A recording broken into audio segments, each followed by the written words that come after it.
Building friendships through building campaigns. Friendship is like an apple tree, creating delicious fruit, but sometimes you bite into a worm. I used to go to Dungeons and Dragons Club, D&D Club, on Thursdays after school freshman year at a library nearby. At D&D Club, I spent time meeting people and making new friends, which created my core friend group. D&D Club grew popular, and there was a huge influx of new people.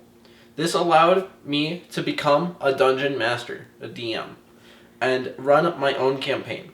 The drawback was it removed me from my core friend group as they remained as players in the other campaign. When I was hosting the campaign, I liked making the campaign, the enemies, basically every part of the creative process. The people who I was hosting for, however, I would not enjoy as much. The expansion group was full of rowdy and annoying younger kids. I would not get to spend much time with my core friend group, and there was a little bit of distance generated between us.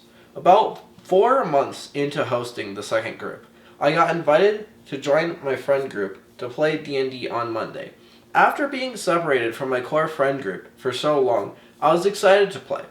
During the session, however, I felt completely worthless and dejected because I didn't feel like I was integrated or belonged in the group for the D&D game we were playing.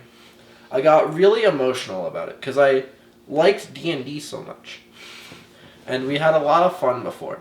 I couldn't control my emotions and exploded into a shade of red at the table.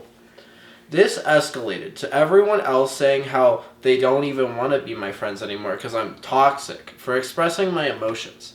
Looking back on it is how hilarious the irony of the situation is, because ignoring a friend and making them feel bad is the exact thing a toxic person would do.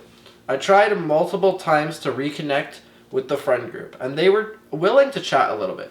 But when I tried to fully reconnect our friendship, they said they had to hold a meeting in order to see if I can come back into the friend group. I thought this was completely ridiculous, but I waited and waited and waited and checked in and reminded them for about 3 months. At this point, I was wrapping up my D&D campaign for the second group, and they still had not had that meeting on if I could be their friend. Their diplomatic friendship was insulting because the very idea of needing a meeting to be friends with someone is directly against common sense. I thought I don't even want to be their friend anymore because they kicked me out for essentially being human and then led me on for 3 months like we were going to be friends again. On my last day of DMing, I finished my campaign and left without saying anything to anyone. I never looked back.